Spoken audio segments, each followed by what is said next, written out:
So let me ask you this. How far will some people go to defend Donald Trump? Because in today's clip, we're about to find out. Tim Parrish tries to defend Trump's handling of Iran. But as the debate unfolds, his argument starts to fall apart. At one point, Abby Phillip has to stop the conversation and fact-check his claims in real time, turning what was supposed to be a defense into a very uncomfortable moment. Before we dive into the full story, comment where you're watching from, and don't forget to like and subscribe so you don't miss the next one. Now, let's jump into the clip and I'll share my thoughts once it's over. Good evening. I'm Abby Phillip in New York. Tonight, the agreement between Iran and the United States has been released, and even allies of the president are trashing it. Quote, an American surrender, a grave capitulation, and the worst foreign policy blunder in decades. So what's in it and what is out? Well, as part of the deal, the parties agreed to immediately end military operations on all fronts, including in Lebanon. And Iran reaffirms that it will not procure or develop nuclear weapons. But Iran seems to be gaining a whole lot out of the war that Donald Trump started. This agreement includes an unfreezing of Iranian assets, significant sanctions relief, and permission for Iran to sell its oil immediately. The United States agrees to lift its naval blockade of the Strait of Hormuz, and Iran agrees to remove mines, ensuring toll-free passage through that strait, but only for 60 days. And perhaps most controversially, the deal could establish a $300 billion fund paid for by Gulf allies. Now, questions still remain about Iran's ballistic missile arsenal, its nuclear enrichment program, and what, if anything, happens to the nuclear deal if a broader deal isn't reached within 60 days. Now, reacting to this agreement, here is Fox News host Trey Gowdy. They're better off than they were before the hostilities began. And that should not be the consequence of war.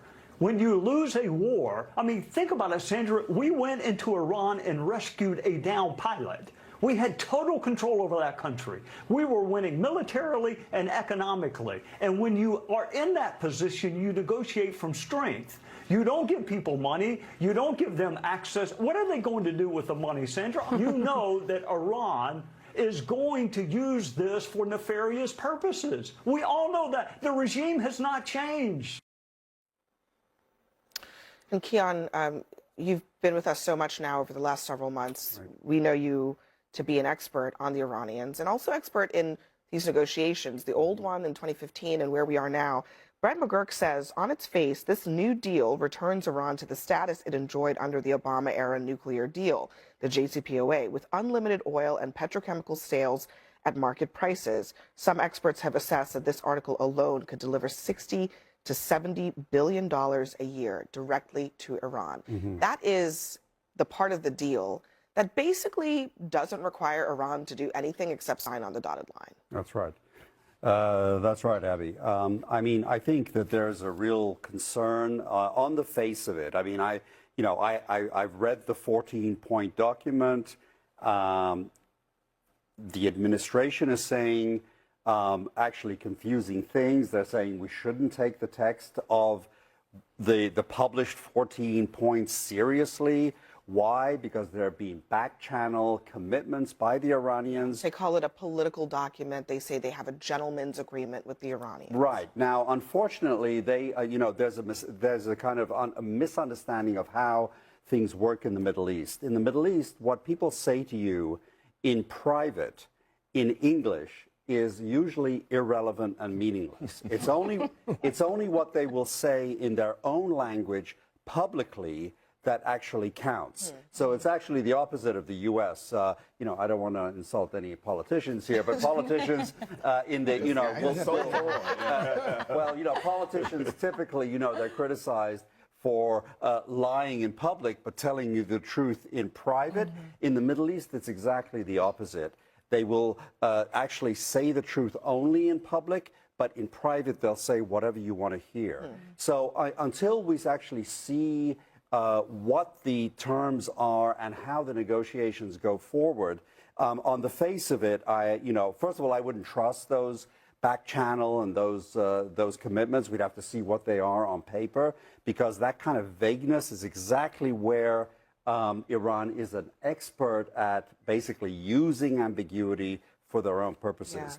Yeah. Let me play what President Trump said about Iran's new leadership. He seems to think that he's gotten a new crop of people that have changed their ways. Listen. They have a new group of leaders that I think is, actually, I think they're smarter. I think they're very smart.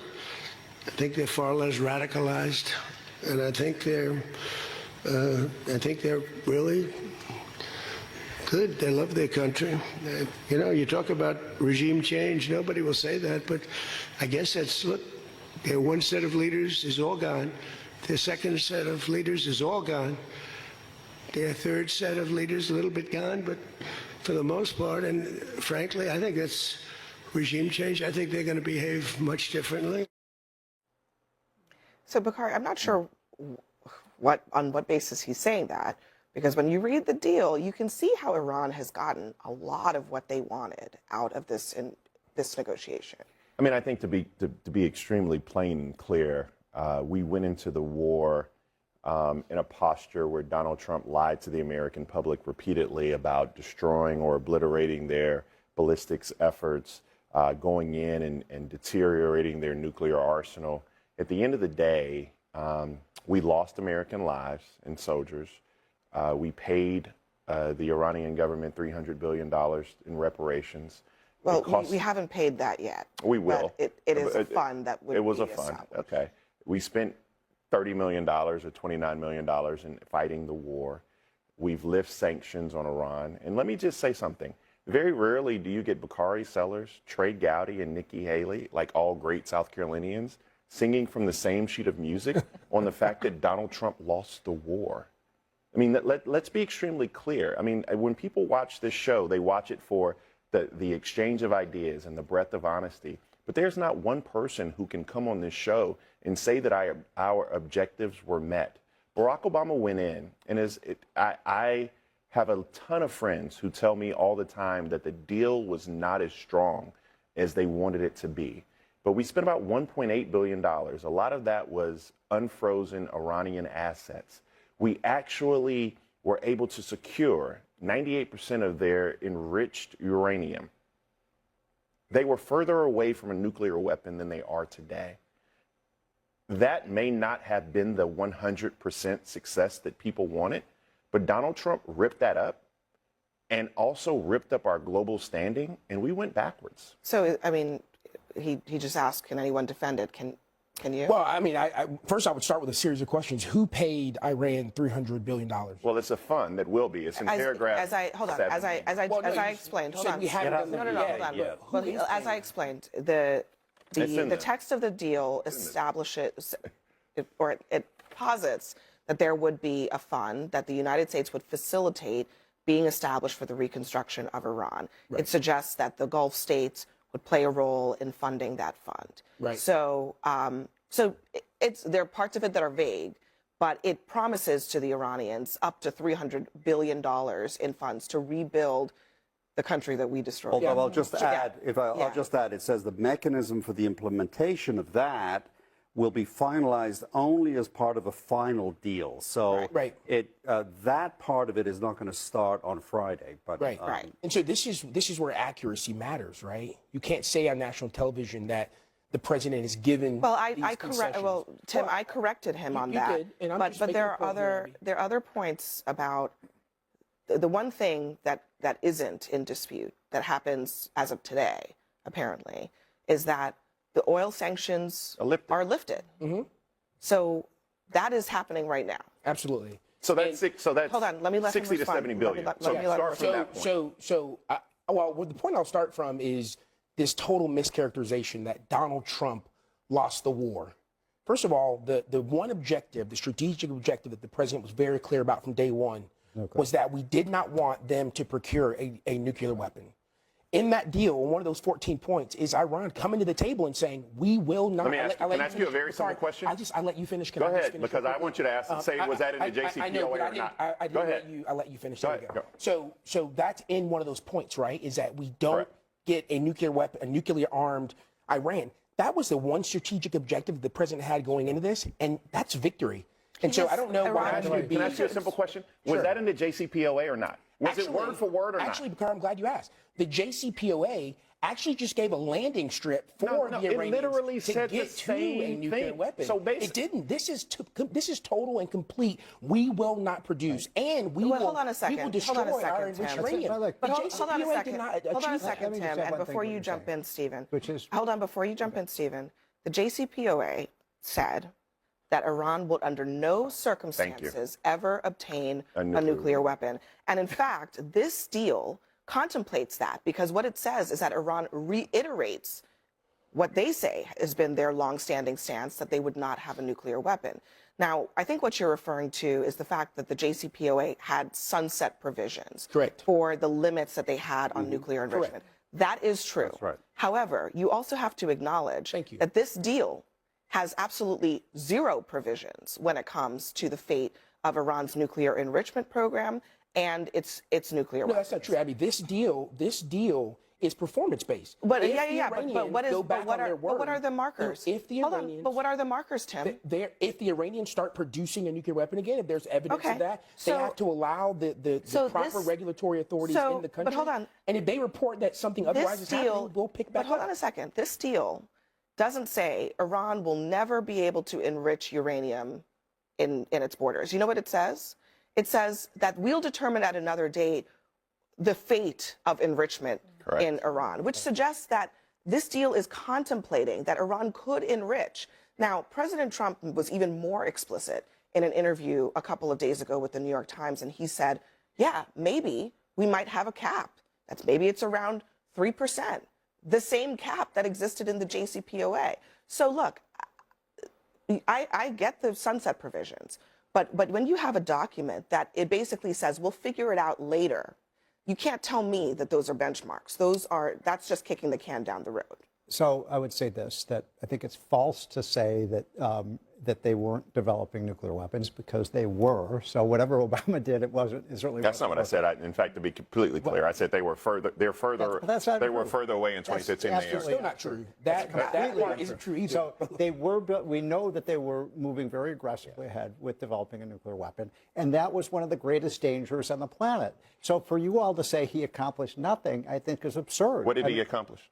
We've moved them, and by the way, Trump has been very clear. What did he accomplish? Be clear with what did we accomplish? We have denuclearized. No, we have not. Yes, we have. Can we talk about you don't how even many have their results? There is no one. And Trump based has upon made it what? very, he made it very Based on clear what? that if they continue to try to develop a nuclear weapon, we will bomb them again. Right. Well, So one- this is Because the bombing worked. Well, one of the realities is the one difference right now, practically because of the bombing, is that currently, as far as we know, the centrifuges inside Iran are not spinning. That is to say, they were under Obama, and I agree with you. I think there was a lot of ambiguity, but I think that also, I mean, I think we should maybe just leave the JCPOA behind. I think it was part of a different world. For me, it was a world before October 7th. I've said this on this show before.